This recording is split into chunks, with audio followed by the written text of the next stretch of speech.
Esta es la historia de un libro único y aterrador. Con seres malignos y el demonio en acción.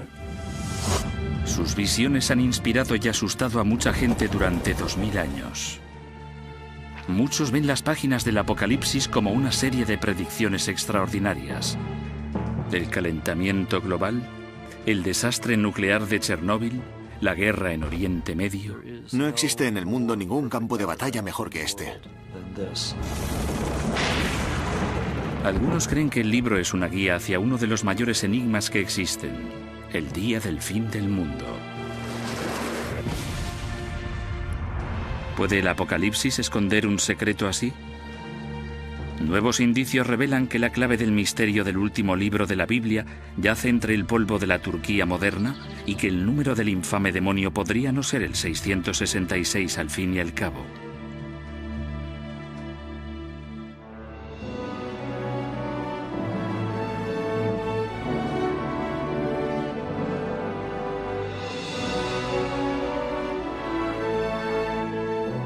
Misterios de la Biblia, la otra cara del Apocalipsis.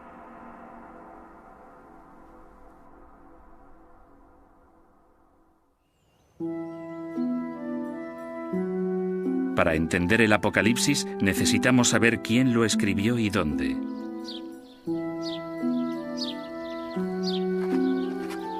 Aproximadamente 60 años después de la muerte de Jesús, se entregó una colección de pergaminos a una pequeña comunidad cristiana de Éfeso, Asia Menor, actual Turquía. Los pergaminos contenían lo que hoy se conoce como el Apocalipsis. El nombre del autor que aparecía en el libro era Juan. La tradición afirma que se trata del discípulo Juan, el pescador hijo de Zebedeo, que cuidó de María, la madre de Jesús, tras la crucifixión de su hijo.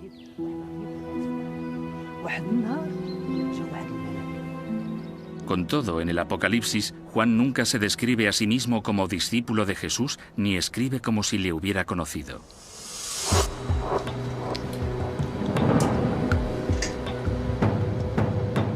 Ahora, los nuevos métodos científicos pueden ayudar a resolver el enigma sobre quién fue el verdadero autor. Sir Anthony Kenny es uno de los principales expertos en paleografía, ciencia que estudia las técnicas de escritura.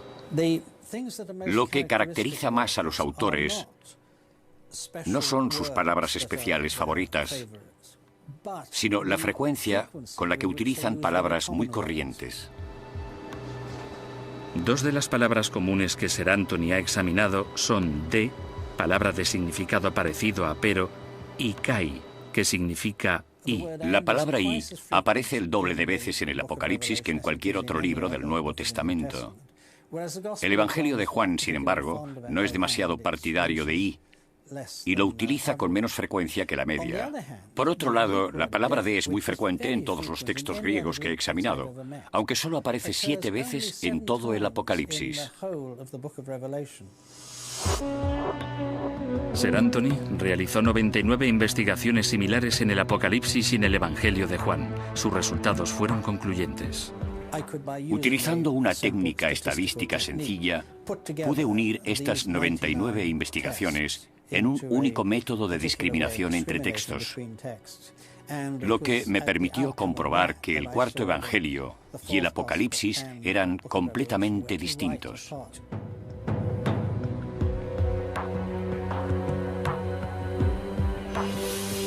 En mi opinión, es muy poco probable que los dos libros fueran escritos por el mismo autor.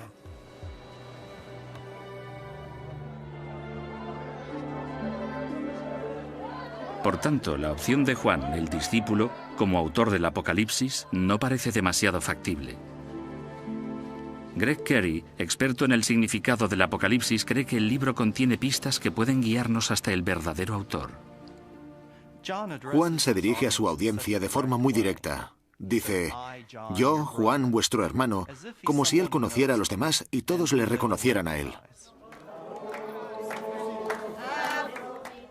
El Apocalipsis empieza con una serie de 7 cartas a las iglesias situadas en lo que hoy llamamos Asia Menor o suroeste de Turquía.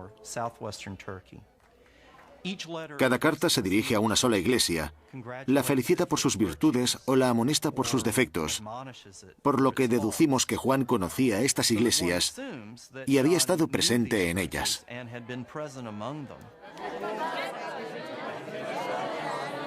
Existe otra prueba de que Juan escribía para una congregación.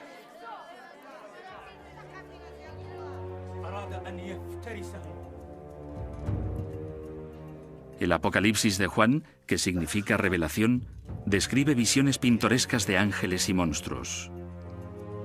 La carta, que muy probablemente se dictó a un escribiente, no forma parte de la correspondencia rutinaria con la Iglesia cristiana.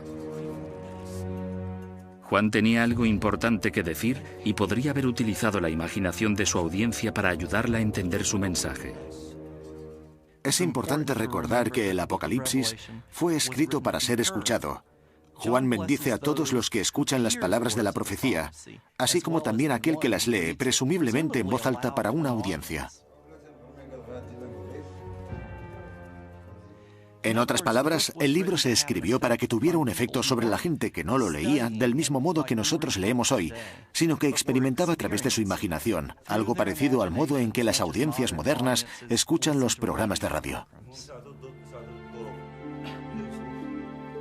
Era evidente la necesidad de escribir el Apocalipsis para el oído y no para la vista. Las primeras comunidades cristianas ya habrían tenido algunos letrados que probablemente eran los líderes de las mismas, aunque la gran mayoría eran analfabetos, lo que constituía un reflejo de la sociedad en general. Juan fue con certeza un hombre de autoridad en la Iglesia y por eso escribía a sus feligreses en Asia Menor. Con todo, esto plantea una cuestión fundamental. Demonios de 7 cabezas, 4 aterradores jinetes, son imágenes poco usuales incluso para los estereotipos del siglo I después de Cristo. ¿Qué impulsó a Juan a construir imágenes tan temerosas para transmitir su mensaje?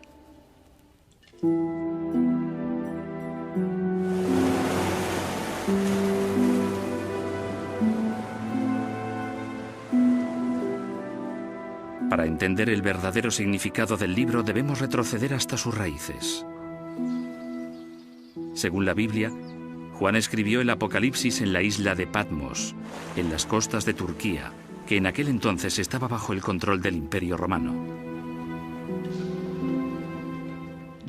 Juan dice a su público que está en la isla por obra de Dios y gracias al testimonio de Jesús.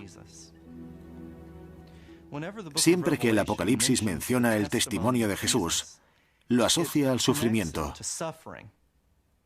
De hecho, la palabra griega martus, testigo, se ha convertido en nuestro mártir, significado que adopta por primera vez en el Apocalipsis.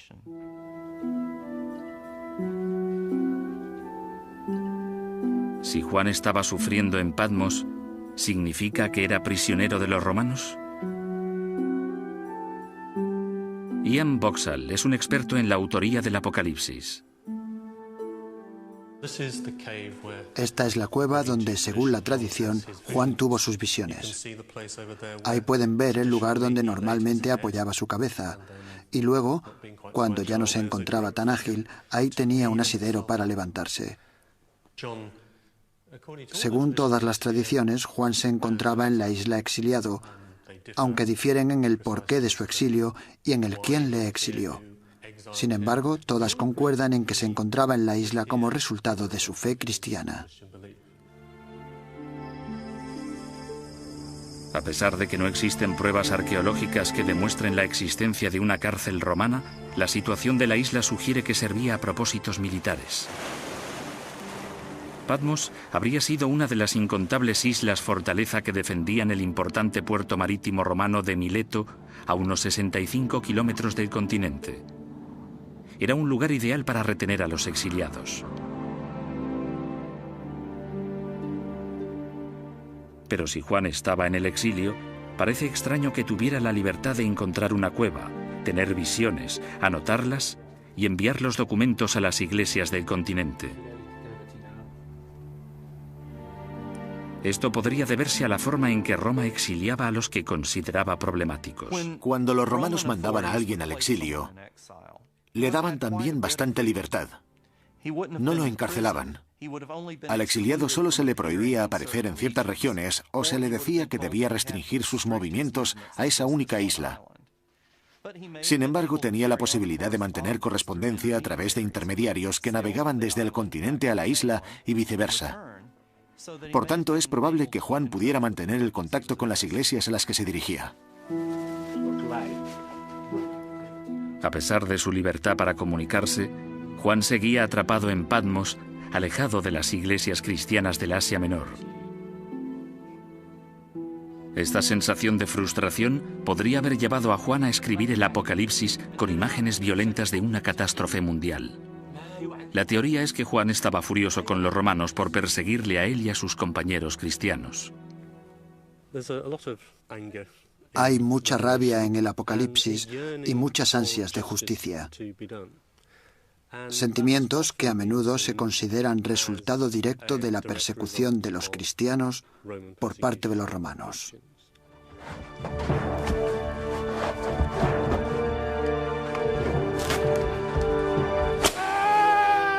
A primera vista, Juan tenía todas las razones posibles para estar enfadado. La idea establecida es que durante el siglo I después de Cristo, las autoridades romanas persiguieron sistemáticamente a los cristianos por todo el imperio. Se cree que la violencia empezó unos 20 años antes de que se escribiera el Apocalipsis, bajo el reinado del emperador Nerón en el año 64 después de Cristo. La tradición cuenta que Nerón culpó a los cristianos por el trágico y catastrófico incendio que devastó la ciudad en ese año. Algunos cristianos fueron crucificados y Nerón utilizó sus cuerpos como antorchas para iluminar las calles de la ciudad. Fue una experiencia tan devastadora que la memoria de Nerón perduró entre las primeras comunidades cristianas. Muchos académicos afirman que Nerón persiguió a los cristianos. Sin embargo, el Apocalipsis probablemente no se escribió durante su reinado. Se calcula que se escribió en el año 90 después de Cristo, durante el reinado del emperador Domiciano. Y el mismo Apocalipsis parece sugerir que Domiciano era mucho menos brutal que Nerón.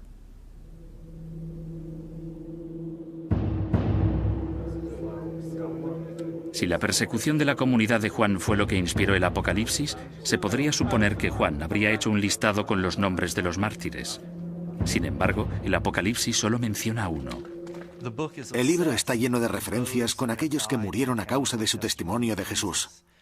Los cuenta a millares, aunque solo nombra uno, un creyente llamado Antipas que murió a causa de su testimonio.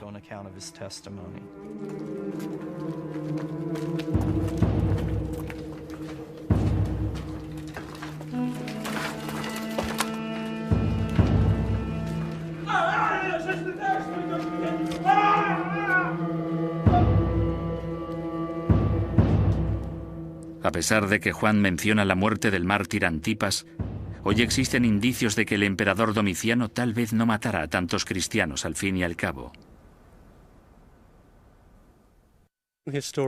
Los historiadores actuales han empezado a cuestionarse si Domiciano persiguió verdaderamente a los cristianos y si realmente fue el tirano en el que le convirtieron los historiadores de antaño. Si escarbamos la superficie, no encontramos demasiadas pruebas que lo corroboren.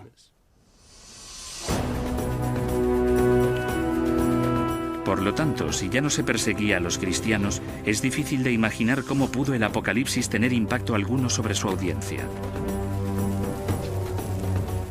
Juan debía de tener otro objetivo.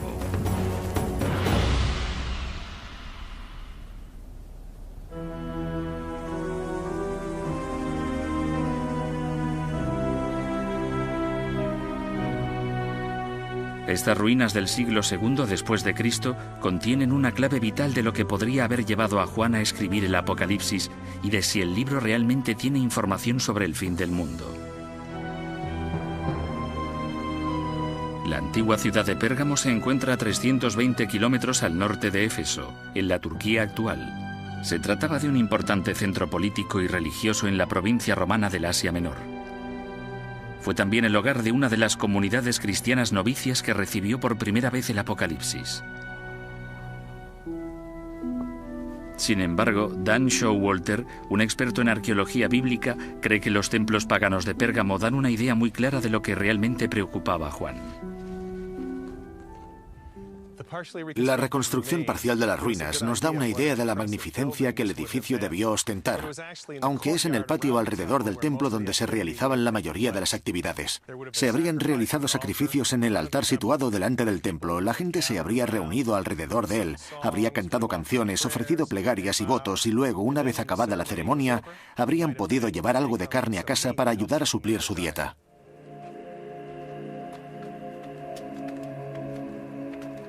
Juan estaba familiarizado con los cultos paganos, pero esta práctica religiosa gozaba de una creciente popularidad y entraba en conflicto con el cristianismo.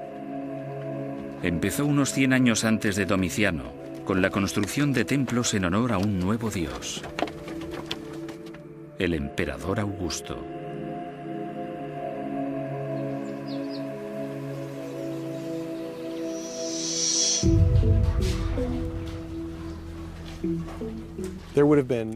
Se habrían realizado sacrificios en el templo imperial, donde los habitantes de la ciudad se habrían reunido y habrían honrado tanto la presencia del poder de Roma como al emperador como individuo.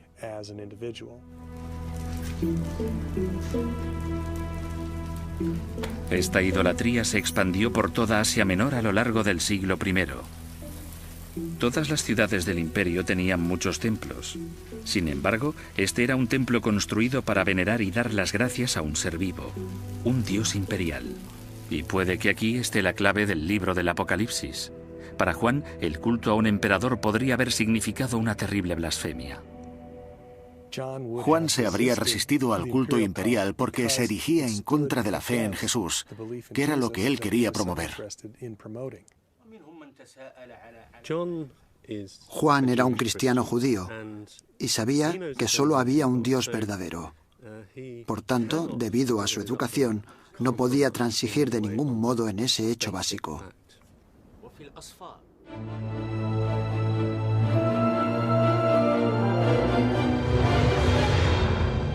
Aún así, la prueba más evidente de que el Imperio Romano, y en especial el culto imperial, eran el objetivo de Juan, proviene de una de las visiones más horripilantes. Una bestia aterradora que declara la guerra a los hombres de Dios. La bestia, escribe Juan, reclama culto, lo que nos da la primera pista de lo que representa en realidad. El culto imperial se convirtió en algo increíblemente popular, hasta el punto que los que no lo practicaban se podían llegar a considerar desleales. En esta extraña visión, la bestia no tiene una sola cabeza, sino 7. En la época de Juan, 7 emperadores habían gobernado el imperio. Juan nos dice que son 7 reyes o gobernantes, y a pesar de que los académicos no consiguen aclarar cuáles son los 7 emperadores romanos representados por las cabezas, estas parecen simbolizar el poder de la Roma imperial. Juan también asocia a la bestia con 7 colinas y, evidentemente, al igual que ahora, la ciudad de Roma era conocida como la ciudad de las 7 colinas.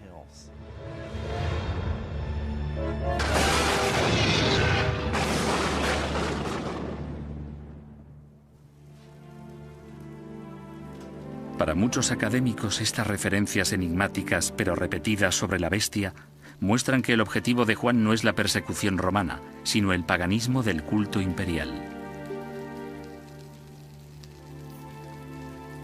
Aún así, esto no puede ser el fin de la historia. Los seguidores de Juan, como cristianos, habrían compartido su punto de vista y, por lo tanto, no habría sido necesario que Juan escribiera dicha carta. Pero un examen más detallado del texto del Apocalipsis desvela por qué Juan creyó tan importante mandar su mensaje. Al parecer, Juan podría haberse alarmado con el comportamiento de algunos miembros de su congregación. Quedaba por descubrir una iglesia en otra parte del Imperio Romano.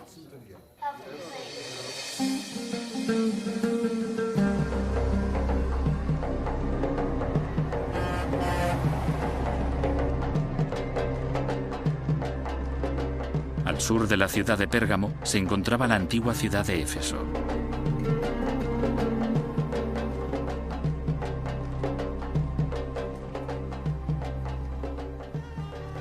Si nos situamos en esta plaza de la antigua ciudad de Éfeso, resulta fácil hacerse una idea del Éfeso que Juan debió conocer. Las calles habrían estado repletas de gente y las tiendas a rebosar de comerciantes vendiendo sus mercancías. Esta era una antigua ciudad portuaria donde la gente habría venido desde todo el mundo mediterráneo y desde más allá para comerciar, compartir ideas y de vez en cuando compartir religiones. En este centro cultural en ebullición, la Iglesia cristiana habría representado una pequeña minoría. Un teatro como este habría dado cabida a unas 25.000 personas, y la comunidad cristiana, las iglesias asentadas aquí, probablemente habrían representado un pequeño porcentaje de esa cifra. Los cristianos seguramente habrían ocupado un par de filas.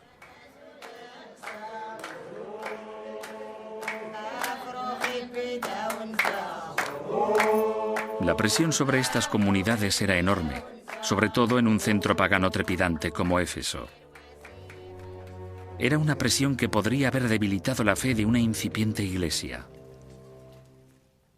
Sus vecinos realizaban continuamente celebraciones en nombre de varios dioses populares en la región, así como de los dioses de Roma y, de vez en cuando, incluso del mismo emperador.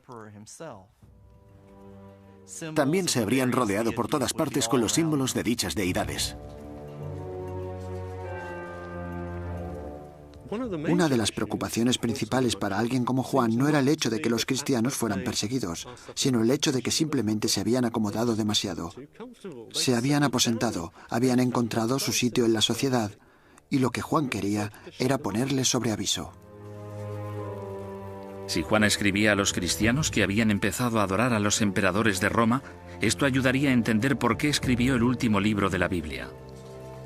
Las visiones se centraban menos en profetizar el futuro y más en castigar a los que se habían unido al culto imperial.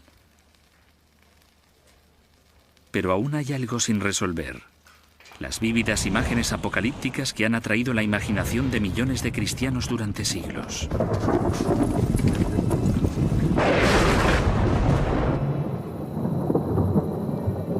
¿Cuál podría haber sido el significado de dichas imágenes para los cristianos de las iglesias de Juan? Tal vez tenían poco que ver con el culto al emperador divino y mucho con las visiones de un futuro aterrador.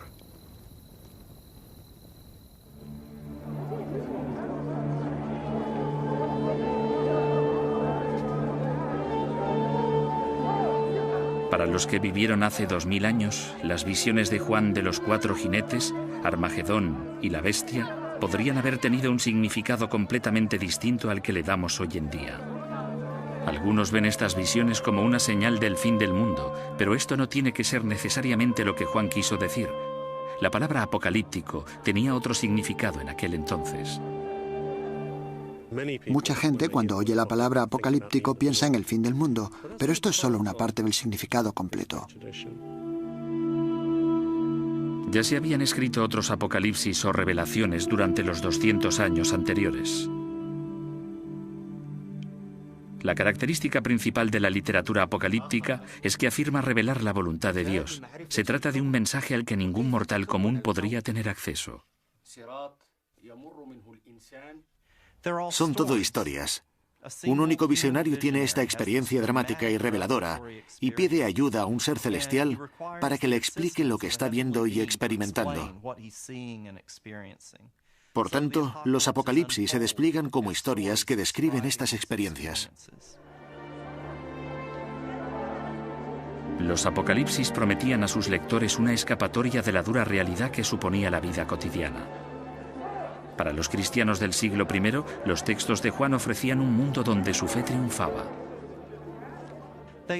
Los textos prometen a su audiencia el mundo de Dios, un mundo que se encuentra en los reinos celestiales o que llegará en un futuro, un mundo en el que los fieles serán recompensados por su lealtad y donde la justicia prevalecerá y los débiles serán juzgados.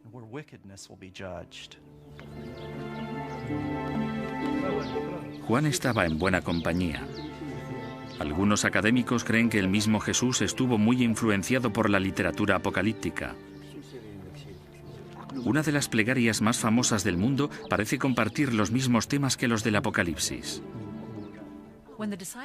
Cuando los discípulos de Jesús le piden que les enseñe a rezar, Jesús les enseña la plegaria del Señor, que se puede leer desde un punto de vista apocalíptico. Tu reino vendrá y se hará en la tierra, como es en el cielo. Lo que implica que el reino de Dios no ha llegado todavía a la tierra, que la voluntad de Dios todavía no se ha realizado en la tierra. Por lo tanto, es parecido al Apocalipsis cuando contempla a Dios y a Cristo exaltados en el cielo. La plegaria del Señor puede que incluso tenga una bestia propia. A medida que el reino de Dios empezó a establecerse, el demonio empezó a utilizar sus poderes para luchar contra él, y así aparecen las bestias. El demonio se manifiesta, que es lo que probablemente se quiere dar a entender en la plegaria del Señor. No nos dejes caer en la tentación y líbranos del mal. Probablemente líbranos del demonio o líbranos del poder de Satán. Si Jesús utilizó fantasía apocalíptica, ¿por qué no lo iba a hacer su seguidor Juan?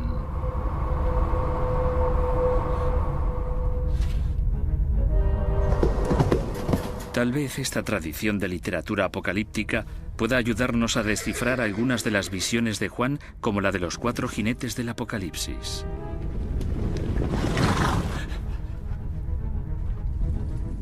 Estos seres aterradores aparecen por primera vez en un texto del Antiguo Testamento, en el libro del profeta Zacarías.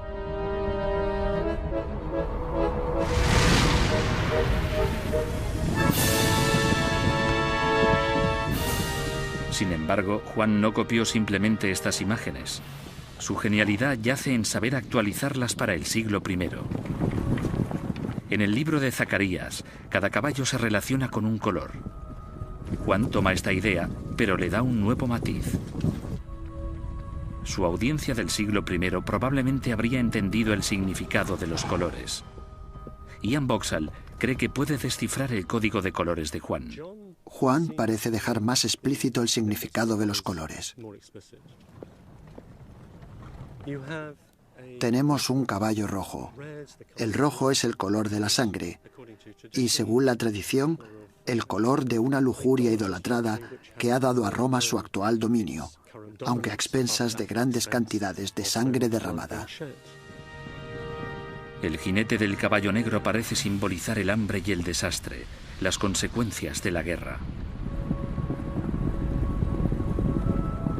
Luego está el caballo pálido o verde, el color enfermizo de la muerte. Pero uno de los jinetes descritos por Juan, el jinete del caballo blanco, tiene un arco en la mano. Esto sugiere que la venganza está en la mente de Juan y que ésta llegará a manos del gran enemigo de Roma. El cristiano medio sabría que el gran enemigo de Roma, la gran amenaza de Roma en Oriente, el Imperio Parto, tenía caballería con arcos. Los partos están de camino y el resultado final será la destrucción de este imperio, aparentemente inexpugnable. Por tanto, la visión de los 4 jinetes es la manera en que Juan trata de convencer a la Iglesia cristiana de que el imperio tiene los días contados.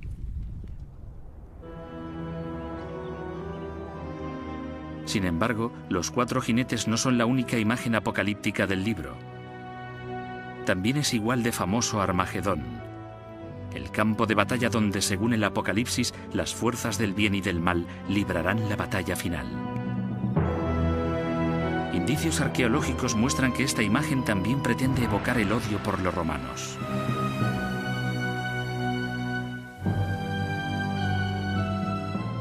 Esto es Megido, en el valle de Jezreel, en el Israel actual. Los arqueólogos creen que su nombre oculta la clave de la situación de Armagedón. En hebreo, Megido recibe el nombre de Har Megido, la montaña de Megido, por lo que vamos de Har Megido a Har Magedón y a Armagedón. De hecho, en las primeras versiones del Nuevo Testamento escritas en griego, Armagedón tiene una aspirada al principio, que significa que se pronuncia con H inicial. Por tanto, originariamente era Har Magedón y podemos pasar de Har Megido a Armagedón muy fácilmente. Este tranquilo emplazamiento no parece un lugar que Juan elegiría como campo de batalla para el fin del mundo. Sin embargo, el lugar es del todo apropiado. El valle de Jezreel habría sido el lugar más sangriento de toda Palestina que Juan conocía. Mientras Juan escribía en el siglo I después de Cristo, se llevaron a cabo 12 o 13 batallas, tanto en Megido como en el mismo valle de Jezreel. Napoleón supuestamente dijo: "No hay en el mundo ningún campo de batalla mejor que este". Y mirando ahora el valle de Jezreel, no me cuesta nada creerlo.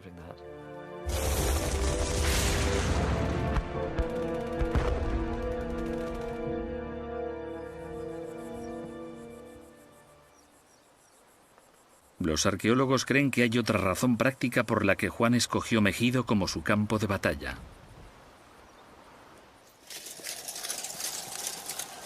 En su tiempo, Megido fue la base de uno de los ejércitos más brutales en el Mediterráneo oriental, la Sexta Legión Romana. Sabía que los romanos tenían un campo aquí, el campo de la Sexta Legión. Proseguían la antigua tarea que Megido siempre había realizado: proteger la zona y controlar los caminos y las rutas comerciales. La Sexta Legión tenía un apodo que reflejaba su fortaleza y crueldad en la batalla. La llamaban los Hombres de Hierro. Los hombres de hierro tenían una reputación especialmente mala entre las legiones romanas. Se les conocía por su brutalidad. Habrían utilizado todos los medios habidos y por haber que los romanos conocían para someter a los pueblos: crucificar, desollar en vida. Crucificaron a gente desde la costa hasta Jerusalén. ¿Qué mejor lugar para la batalla entre las fuerzas del bien y del mal que el cuartel general de uno de los ejércitos cuya reputación causaba pavor a lo largo de todo el imperio? Todo el mundo en aquella época habría sabido que los legionarios estaban acampados aquí. Eran las fuerzas de la oscuridad en Megido. Juan se percató de que cualquier gran batalla que se librara para conseguir el control de esta región o el control del mundo tendría que llevarse a cabo en Megido, puesto que había sido un enclave crucial en las guerras anteriores. Teniendo esto en cuenta, no hay ningún motivo para creer que no sería crucial para las batallas venideras. Si el objetivo de Juan en el Apocalipsis no era predecir el fin del mundo, sino atacar al Imperio Romano utilizando eventos contemporáneos en la tradición apocalíptica, podemos observar de distinto modo la profecía más famosa de todas. 666, el número de la bestia. Si la bestia se refiere al emperador, ¿qué quería decir Juan con el número? El mundo antiguo adoraba los enigmas. Un truco común era utilizar números para ocultar un nombre. En los alfabetos griego y hebreo, a cada letra le correspondía un número, por lo que si se sumaba el valor total de las letras de un nombre, se obtenía un código numérico. Aquí tenemos un buen ejemplo.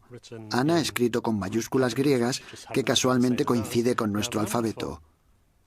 El número de A, alfa, es 1, y el número de N es 50.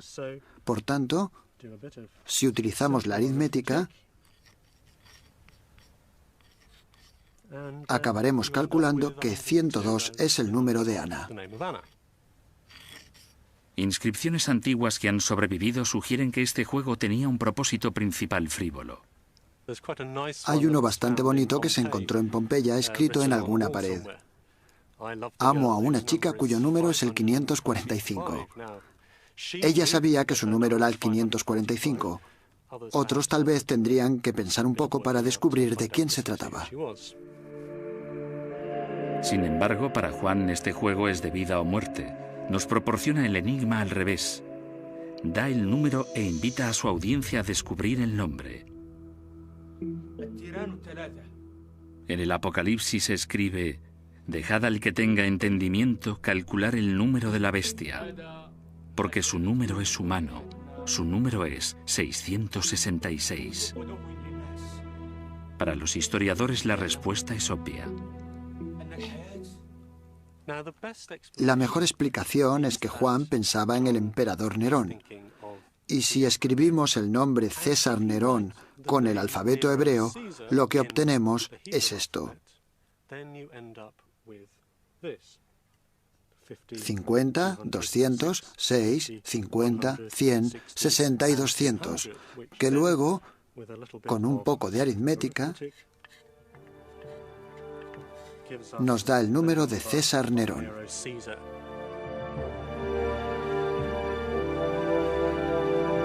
...666 parece ser un código antiguo que une al emperador Nerón con el número de la bestia.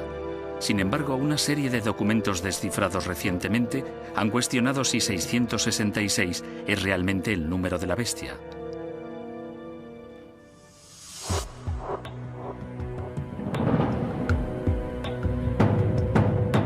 Hace 100 años, un grupo de arqueólogos británicos que realizaban excavaciones en la antigua ciudad egipcia de Oxirrinchus hicieron un descubrimiento fascinante. No se trataba de ningún tesoro enterrado, sino de un vertedero a unos 10 metros de profundidad. Este vasto tesoro se llevó hasta Oxford, donde se limpiaron los documentos, se catalogaron y se tradujeron. En el año 1999, un fragmento de un papiro se identificó como un extracto del siglo III del Apocalipsis. Un examen más detallado reveló que el número más infame del mundo no era lo que parecía. Aquí tenéis un pequeño fragmento. Fue escrito por algún buen escribiente que lo escribió con letra clara y de forma útil para los demás, aunque también con algo de prisa. Y esa es la línea en la que se habría leído: dejad que aquel que tenga entendimiento calcule el número, que habría estado en alguna parte por ahí, y luego 3 letras representando un numeral. Las letras son G, que representa 600, Iota, como nuestra I, que representa el 10, y Sigma, que representa el 6. Por lo tanto, es más evidente que el número es 616. Si el número de la bestia es 616, la suma total no da el nombre de Nerón. En consecuencia, el número sugiere que el objetivo de Juan era otra persona. Si aplicamos el mismo juego de números, obtenemos otra figura odiosa, otro emperador romano. Calígula fue emperador desde el año 37 al 41, y de hecho Calígula era un mote. Su verdadero nombre era Cayo. Si cogemos el nombre de Cayo César y lo escribimos en griego, obtenemos Gaius Caesar. Si damos un valor numérico a cada una de las letras de ese nombre, obtenemos 284 para Gaius y para Caesar 332, lo que suma 616.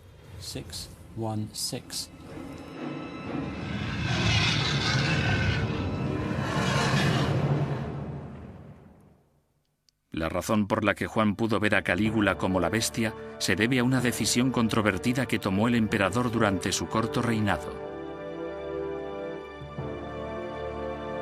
Calígula ordenó que construyeran una estatua de sí mismo y la colocaran en el templo de Jerusalén. Esto era una blasfemia para los judíos, porque el templo estaba dedicado a su único y verdadero Dios. Es posible que este acto de un emperador romano que defendía todo lo que los cristianos consideraban inaceptable del poder imperial les pareciera igualmente inaceptable.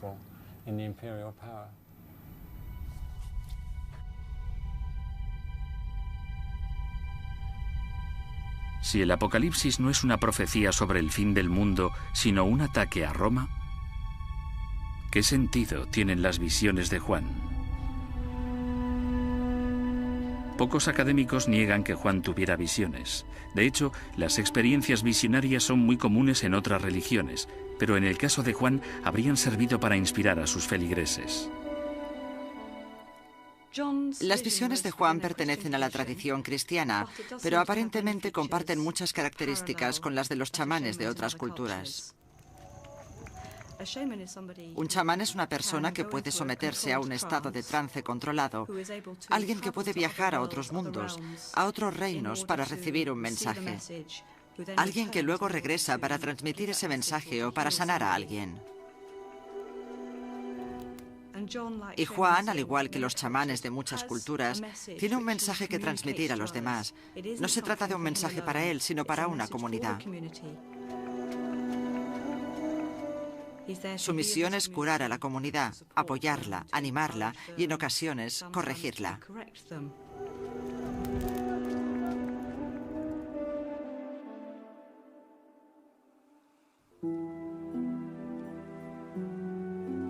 Todos los indicios disponibles que han facilitado la arqueología y la historia sugieren que el Apocalipsis no es una recopilación de profecías que predicen el fin del mundo. Se trata, por el contrario, de un mensaje dirigido a la audiencia del siglo I que está en peligro de ser conquistada por el culto al Imperio Romano. En lugar de imaginar a Juan sentado en la isla, contemplando el oscuro y lejano futuro, en lugar de verle como un clarividente estudiando una bola de cristal, tal vez deberíamos imaginarle sentado en la isla con la vista perdida en el mar. Las 7 iglesias estaban ahí y él tenía un mensaje urgente para ellas y quería que le escucharan. Aún queda por resolver un aspecto controvertido de las profecías de Juan. Si el Apocalipsis es simplemente el ataque de un líder de la Iglesia contra los cristianos en decadencia del siglo I, ¿por qué Juan tiene ese extraordinario don para predecir eventos del futuro? ¿Se trata de meras coincidencias o son, como afirman algunos, predicciones precisas sobre el fin del mundo?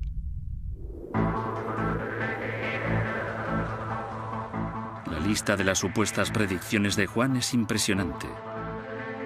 El Apocalipsis habla de un cambio climático drástico, de la sequía de los mares y de un calor insoportable. Durante los últimos años, los científicos evidentemente nos han advertido cada vez con más urgencia del calentamiento global, del efecto invernadero y de la posibilidad de que éste haga aumentar el número de cánceres de piel y la temperatura global de los sistemas acuíferos en el mundo. Según otra supuesta predicción, el río Éufrates se secará para dejar paso a los ejércitos del Reino de Oriente, que sumarán 200 millones de hombres. Durante los últimos años se han hecho varias propuestas para construir diques en el río Éufrates, y uno de dichos diques recibe el nombre de Dique Ataturk.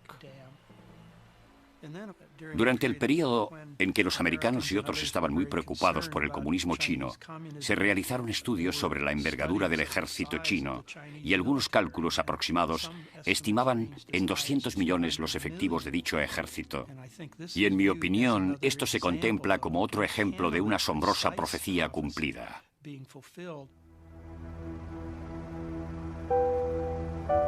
Quizás la más escalofriante de todas sea la revelación según la cual una gran estrella, llamada Amargura, caerá del cielo y amargará las aguas de los ríos y matará a muchas personas.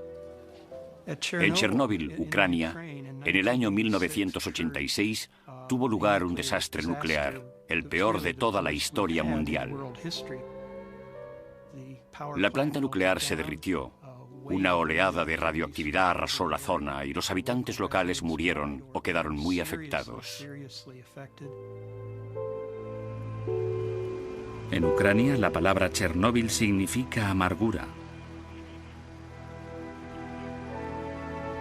Para muchos, esta es la prueba que demuestra el don de Juan para profetizar con exactitud.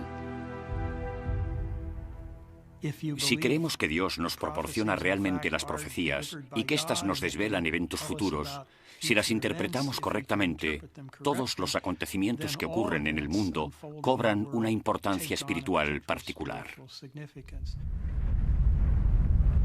No obstante, para algunos académicos, los indicios de la historia contradicen la idea de que Juan tuviera un don como profeta. Durante 2000 años, el Apocalipsis se ha utilizado con el fin de fijar una fecha para lo que algunos ven como la última profecía de Juan, el día del fin del mundo. Y evidentemente todavía no ha sucedido. A lo largo de los años ha habido infinidad de personajes que se han creído capaces de identificar el día exacto del fin del mundo.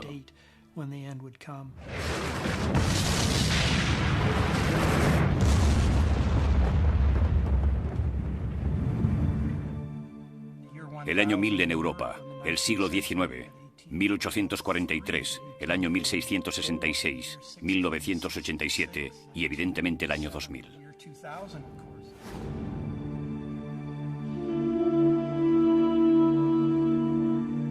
Muchos académicos creen que las profecías de Juan no van dirigidas al lector del siglo XX, sino a la Iglesia del siglo I. Juan dice a la audiencia que lo que está narrando son acontecimientos que ocurrirán en breve. Esta afirmación la encontramos al principio del libro, en el primer verso, y también en el último capítulo. Por tanto, Juan creía que estaba viviendo los momentos culminantes de la historia.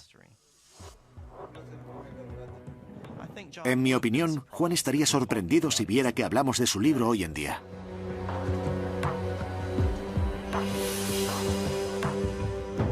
A pesar de que aparentemente el Apocalipsis no es, como muchos habían deseado y muchos habían temido, la visión del fin del mundo, puede que una de las profecías de Juan sí se haya hecho realidad.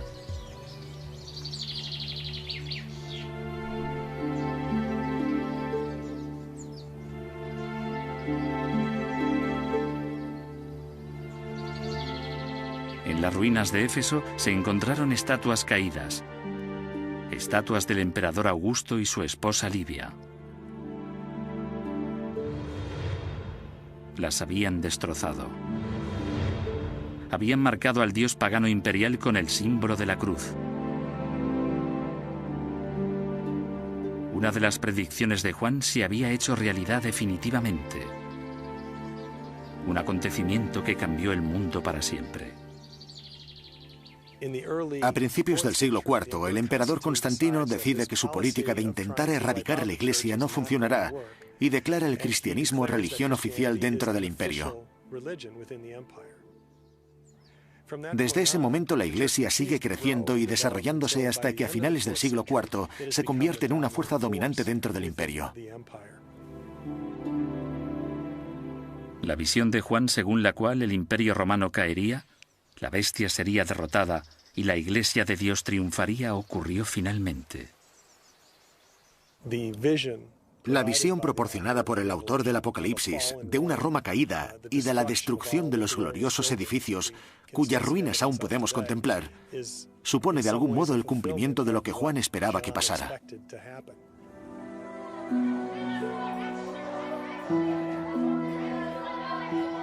Juan de Patmos, el exiliado enfurismado, pudo no solo predecir el fin del imperio pagano, sino que tal vez también participó en su caída, dando a los cristianos el coraje necesario para hacer que sucediera. Si la gloria que ofrecía Roma hubiera seducido a las iglesias, es muy probable que la Iglesia no hubiera sobrevivido. No hay ningún motivo para creer que un pequeño grupo minoritario habría sido capaz de perseverar si no hubieran tenido la fe para levantarse y resistir las tentaciones y las amenazas del imperio. A pesar de que muchos seguirán encontrando esperanza e inspiración en sus palabras, tal vez el verdadero significado del Apocalipsis deba buscarse en el pasado, más que en el futuro.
Para entender el verdadero significado del libro debemos retroceder hasta sus raíces. Según la Biblia, Juan escribió el Apocalipsis en la isla de Patmos, en las costas de Turquía, que en aquel entonces estaba bajo el control del Imperio Romano. Juan dice a su público que está en la isla por obra de Dios y gracias al testimonio de Jesús. Siempre que el Apocalipsis menciona el testimonio de Jesús, lo asocia al sufrimiento. De hecho, la palabra griega martus, testigo, se ha convertido en nuestro mártir, significado que adopta por primera vez en el Apocalipsis.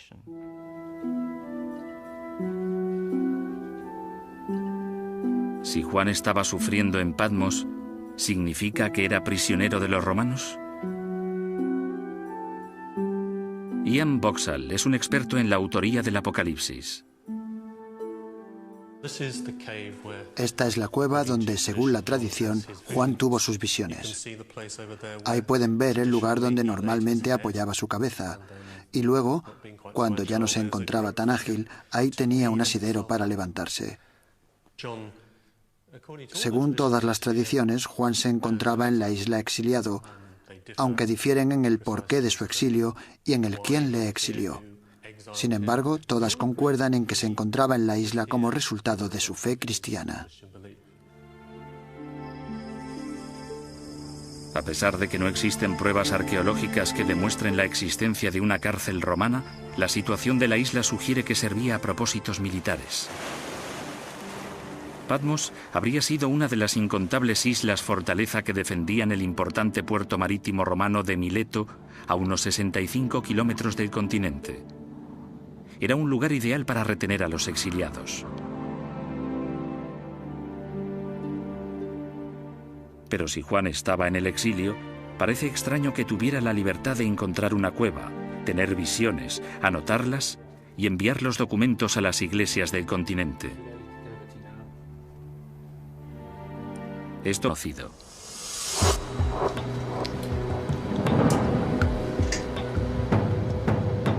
Ahora, los nuevos métodos científicos pueden ayudar a resolver el enigma sobre quién fue el verdadero autor. Sir Anthony Kenny es uno de los principales expertos en paleografía, ciencia que estudia las técnicas de escritura. Lo que caracteriza más a los autores no son sus palabras especiales favoritas, sino la frecuencia con la que utilizan palabras muy corrientes. Dos de las palabras comunes que Sir Anthony ha examinado son de, palabra de significado parecido a pero, y kai, que significa y. La palabra y aparece el doble de veces en el Apocalipsis que en cualquier otro libro del Nuevo Testamento. El Evangelio de Juan, sin embargo, no es demasiado partidario de y lo utiliza con menos frecuencia que la media. Por otro lado, la palabra de es muy frecuente en todos los textos griegos que he examinado, aunque solo aparece 7 veces en todo el Apocalipsis. Sir Anthony realizó 99 investigaciones similares en el Apocalipsis y en el Evangelio de Juan. Sus resultados fueron concluyentes. Utilizando una técnica estadística sencilla, pude unir estas 99 investigaciones en un único método de discriminación entre textos, lo que me permitió comprobar que el cuarto Evangelio y el Apocalipsis eran completamente distintos.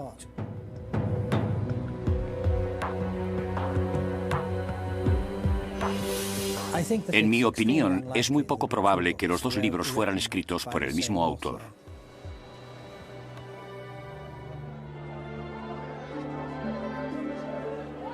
Por tanto, la opción de Juan, el discípulo, como autor del Apocalipsis, no parece demasiado factible. Greg Carey, experto en el significado del Apocalipsis, cree que el libro contiene pistas que pueden guiarnos hasta el verdadero autor. Juan se dirige a su audiencia de forma muy directa. Dice, yo, Juan, vuestro hermano, como si él conociera a los demás y todos le reconocieran a él.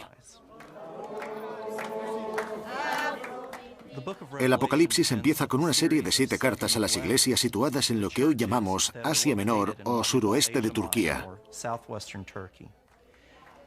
Cada carta se dirige a una sola iglesia, la felicita por sus virtudes o la amonesta por sus defectos, por lo que deducimos que Juan conocía a estas iglesias y había estado presente en ellas.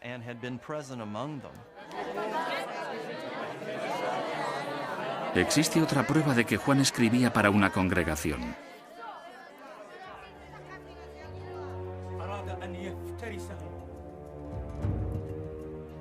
El Apocalipsis de Juan, que significa revelación, describe visiones pintorescas de ángeles y monstruos. La carta, que muy probablemente se dictó a un escribiente, no forma parte de la correspondencia rutinaria con la Iglesia cristiana.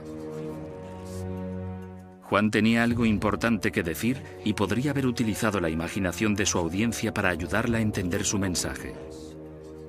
Es importante recordar que el Apocalipsis fue escrito para ser escuchado. Juan bendice a todos los que escuchan las palabras de la profecía, así como también a aquel que las lee, presumiblemente en voz alta para una audiencia. En otras palabras, el libro se escribió para que tuviera un efecto sobre la gente que no lo leía del mismo modo que nosotros leemos hoy, sino que experimentaba a través de su imaginación, algo parecido al modo en que las audiencias modernas escuchan los programas de radio. Era evidente la necesidad de escribir el Apocalipsis para el oído y no para la vista. Las primeras comunidades cristianas ya habrían tenido algunos letrados que probablemente eran los líderes de las mismas, aunque la gran mayoría eran analfabetos, lo que constituía un reflejo de la sociedad en general. Juan fue con certeza un hombre de autoridad en la Iglesia y por eso escribía a sus feligreses en Asia Menor.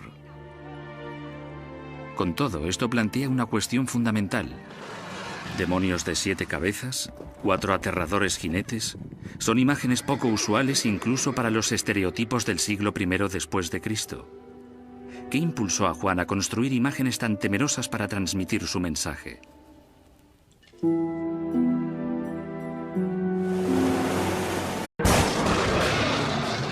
Esta es la historia de un libro único y aterrador. Con seres malignos y el demonio en acción. Sus visiones han inspirado y asustado a mucha gente durante 2000 años. Muchos ven las páginas del Apocalipsis como una serie de predicciones extraordinarias. El calentamiento global, el desastre nuclear de Chernóbil, la guerra en Oriente Medio. No existe en el mundo ningún campo de batalla mejor que este. Algunos creen que el libro es una guía hacia uno de los mayores enigmas que existen, el día del fin del mundo. ¿Puede el Apocalipsis esconder un secreto así? Nuevos indicios revelan que la clave del misterio del último libro de la Biblia yace entre el polvo de la Turquía moderna y que el número del infame demonio podría no ser el 666 al fin y al cabo.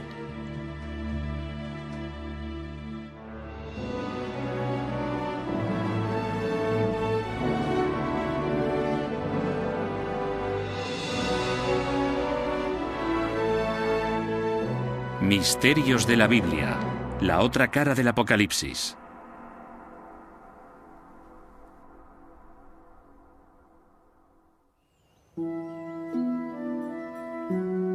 Para entender el Apocalipsis necesitamos saber quién lo escribió y dónde.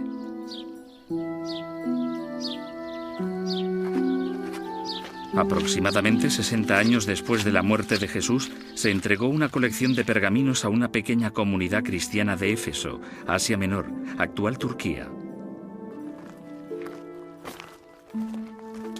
Los pergaminos contenían lo que hoy se conoce como el Apocalipsis. El nombre del autor que aparecía en el libro era Juan. La tradición afirma que se trata del discípulo Juan, el pescador hijo de Zebedeo, que cuidó de María, la madre de Jesús, tras la crucifixión de su hijo.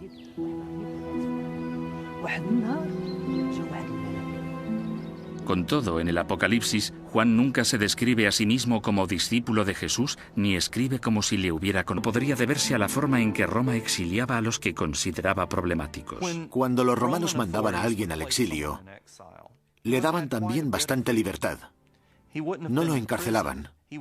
Al exiliado solo se le prohibía aparecer en ciertas regiones o se le decía que debía restringir sus movimientos a esa única isla. Sin embargo, tenía la posibilidad de mantener correspondencia a través de intermediarios que navegaban desde el continente a la isla y viceversa.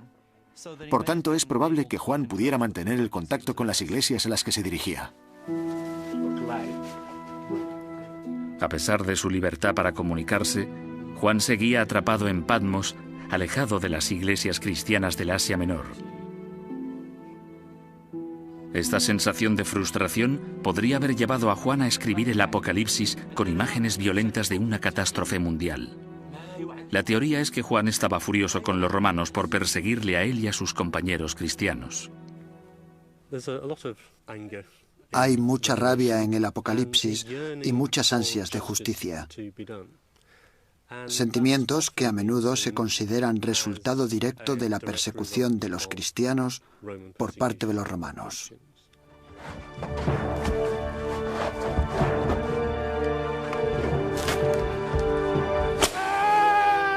A primera vista, Juan tenía todas las razones posibles para estar enfadado. La idea establecida es que durante el siglo I después de Cristo, las autoridades romanas persiguieron sistemáticamente a los cristianos por todo el imperio. Se cree que la violencia empezó unos 20 años antes de que se escribiera el Apocalipsis, bajo el reinado del emperador Nerón en el año 64 después de Cristo. La tradición cuenta que Nerón culpó a los cristianos por el trágico y catastrófico incendio que devastó la ciudad en ese año. Algunos cristianos fueron crucificados y Nerón utilizó sus cuerpos como antorchas para iluminar las calles de la ciudad. Fue una experiencia tan devastadora que la memoria de Nerón perduró entre las primeras comunidades cristianas. Muchos académicos afirman que Nerón persiguió a los cristianos. Sin embargo, el Apocalipsis probablemente no se escribió durante su reinado. Se calcula que se escribió en el